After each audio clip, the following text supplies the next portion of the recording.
Good morning, all of you, and let's see this question. And it's beautiful problem in the sense like we have two different species x and e to the power x, e to the power 2yx in the problem.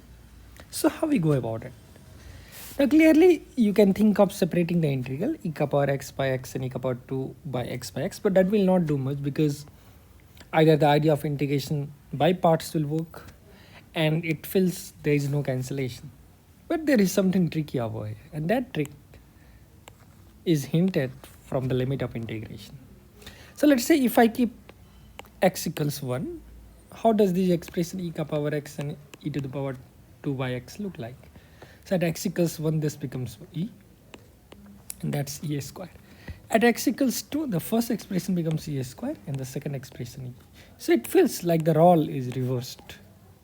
And that underlying hint motivates us to make a substitution so as to convert this integral somehow to 2 to 1 instead of 1 to 2, right?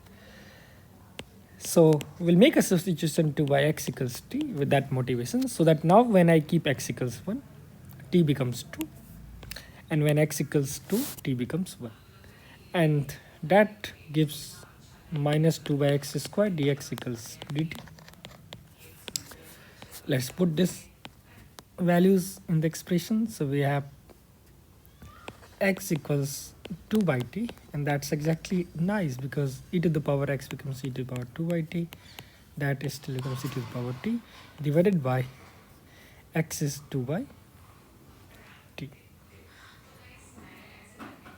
right? So it's 2 by t, and dx is x square dt by minus 2. And we already know x is 2 by t, so that becomes 4 by t square. It's 2 gone, 4 gone, and we are left with minus times of tt gone. So minus times of 2 to 1 e to the power 2 over t minus e to the power t divided by t dt. And now you can clearly see this interval is 1 to 2 e to the power 2 over t minus e to the power t by t dt, which is exactly same just with negative sign with respect to the original question I. So this can be written as minus times 1 to 2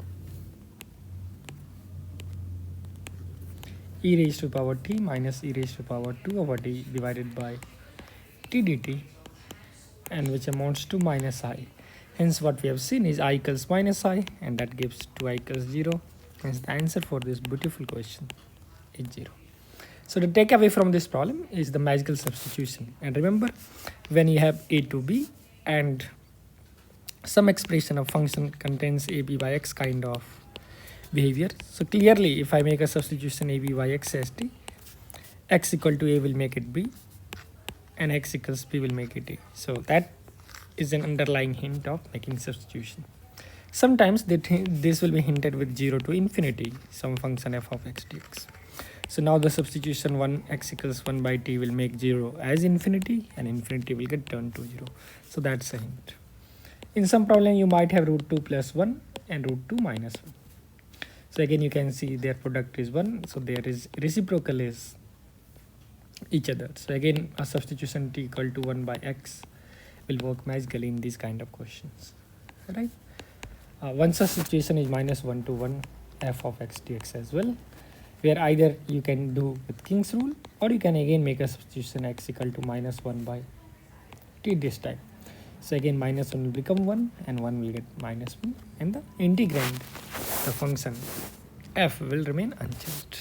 Okay, so in general the takeaway is if I have function f of t dt, okay, so many times the substitution t equal to 1 by u will convert this integration into minus of e to b f of u du, and that will give the answer for this problem to be 0. If you like this video, please subscribe to my channel and stay tuned to the lectures for more quality content for free. Thank you.